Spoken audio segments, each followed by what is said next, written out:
পটল দিয়ে তো অনেক রকম রান্না তৈরি করে খেয়েছেন। সম্পূর্ণ নিরামিষ পটলের এই রেসিপিটা একবারের জন্য হলেও ট্রাই করবেন। গ্যারান্টি দিয়ে বলতে পারি মুখের থেকে স্বাদ যাবে না। একটা নিরামিষ রেসিপি যে এতটা টেস্টি হতে পারে সেটা আপনারা খাওয়ার পরেই বুঝতে পারবেন। তারপর এসে কমেন্ট করে জানিয়ে যাবেন। এক মুঠো গোবিন্দভোগ চাল দিয়ে রেসিপিটি আজ তৈরি করব।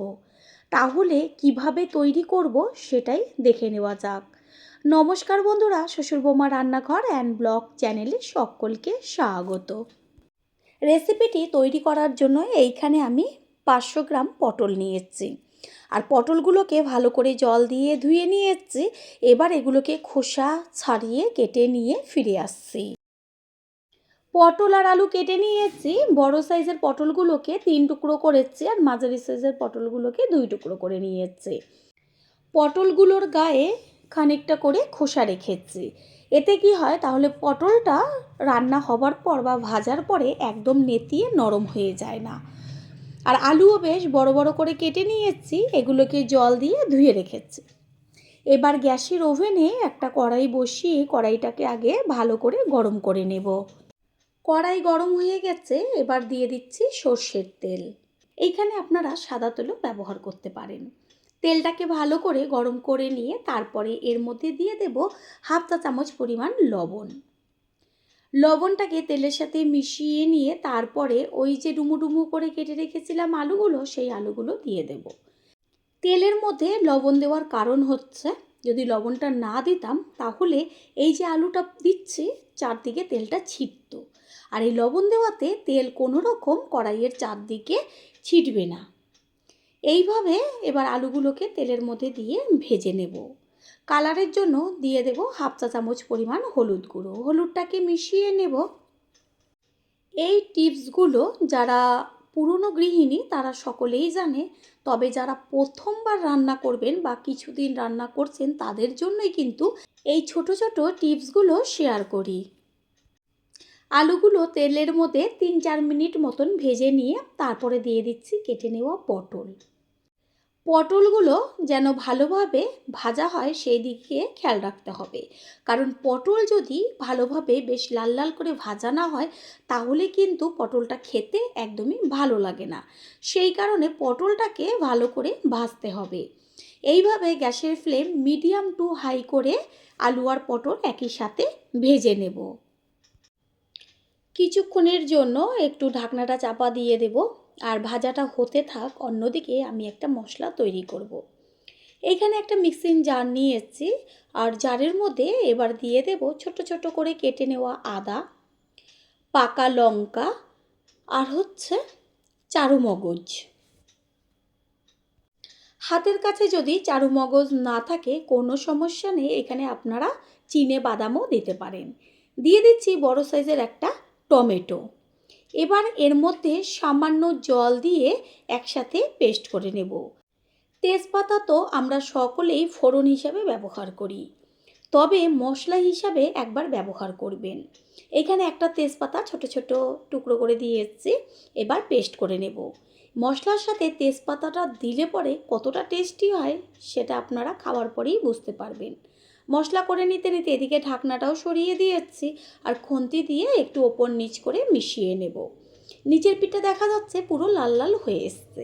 ঠিক এইভাবে এপিট ওপিট করে একটু সময় নিয়ে আলু আর পটলটাকে ভালোভাবে ভাজতে হবে। আলু আর পটল খুব সুন্দরভাবে লাল লাল হয়ে ভাজা হয়েছে। আলু প্রায় 50% ওপরে সিদ্ধ হয়ে গেছে। এবার এগুলোকে তেল ছেঁকে তুলে নেব। খুন্তির ওপর একটু সাইডে রাখলে পরে পটল আর আলুর থেকে সমস্ত তেলটা বেরিয়ে আসবে।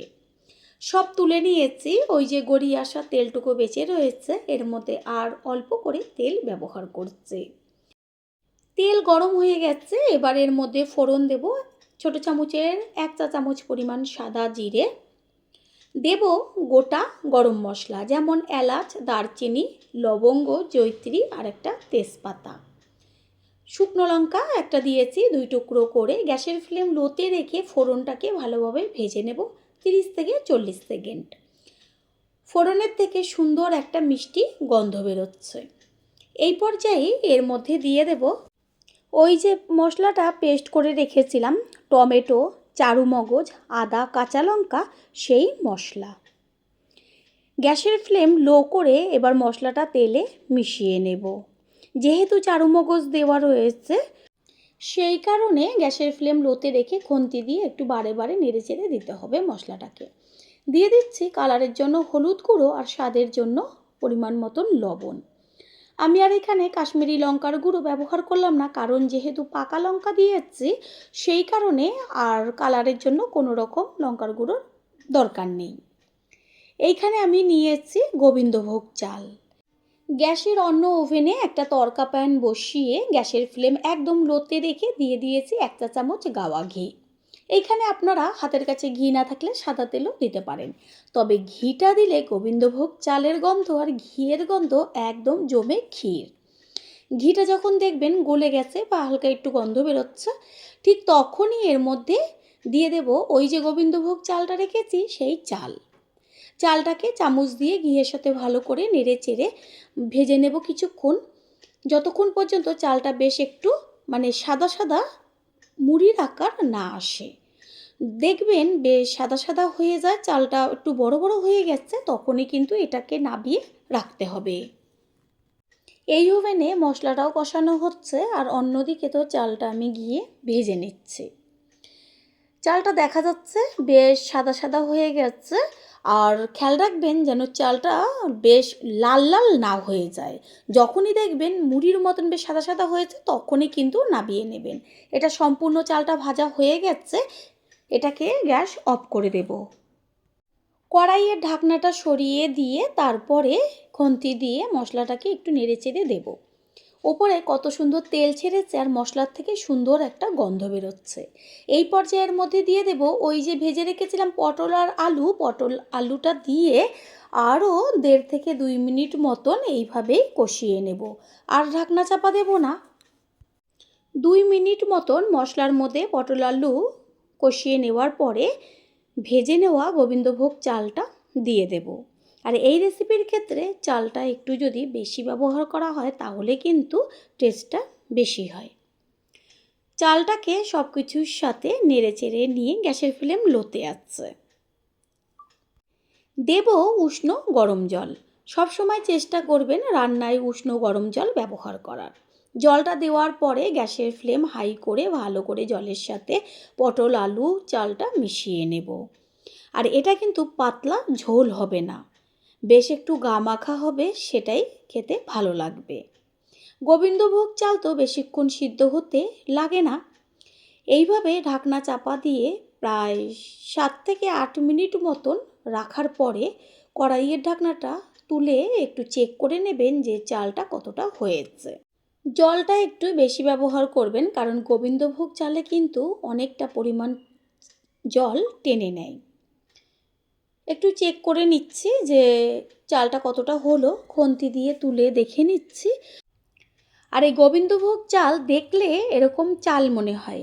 যখন দেখবেন যে রান্নার করার পরে যদি একটু ঢেকে রাখেন তাহলে কিন্তু চালটা নরম হয়ে যায়। সেই কারণে চালটা বুঝে নামাবেন যেন চাল একদম গলে না যায়, তাহলে কি হবে, ভালো লাগবে না। চালটা বেশ গোটা গোটা থাকবে তবে নরম হবে, ঠিক সেই পর্যায়ে নামাবেন। যখন দেখবেন এই যে চালটা বেশ একটু সামান্য চালের থেকে ভাতের মতন আকার নিয়েছে তখনই কিন্তু গ্যাসটা অফ করে দিতে হবে। এই যে আলুটা চেক করে নিচ্ছি, আলু সিদ্ধ হয়ে গেছে আর কতটা ঝোল রয়েছে দেখাই যাচ্ছে। এই যে ঝোলটা এটা কিন্তু থাকবে না, চালে টেনে নেবে। চেক করে নিয়েছিলাম একটু লবণের প্রয়োজন, সেই কারণে 1 চা চামচ পরিমাণ লবণটা দিয়ে ভালো করে মিশিয়ে নেব। পুরনো বন্ধুদের সবসময় আমাদের পাশে এইভাবে ভালোবেসে থাকার জন্য অনেক অনেক ভালোবাসা।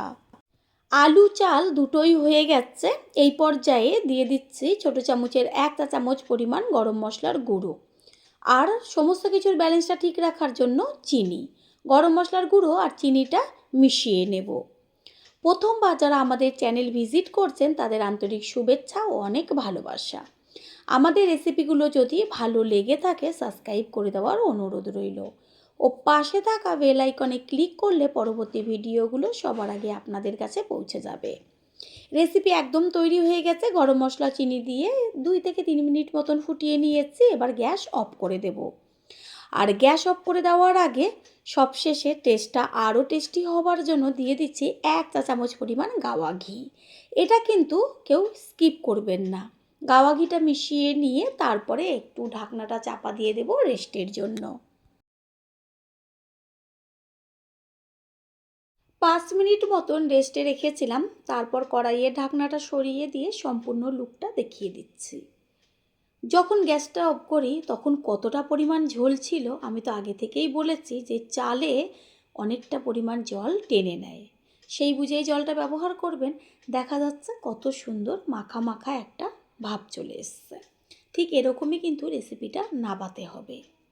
এবার একটা পাত্রে তুলে নেব। তৈরি হয়ে গেল আজকের রেসিপি। আশা করি রেসিপিটি ভালো লাগলো। আর যদি ভালো লেগে থাকে একটা লাইক, কমেন্ট, পারলে একটা শেয়ার করে অবশ্যই জানাবেন।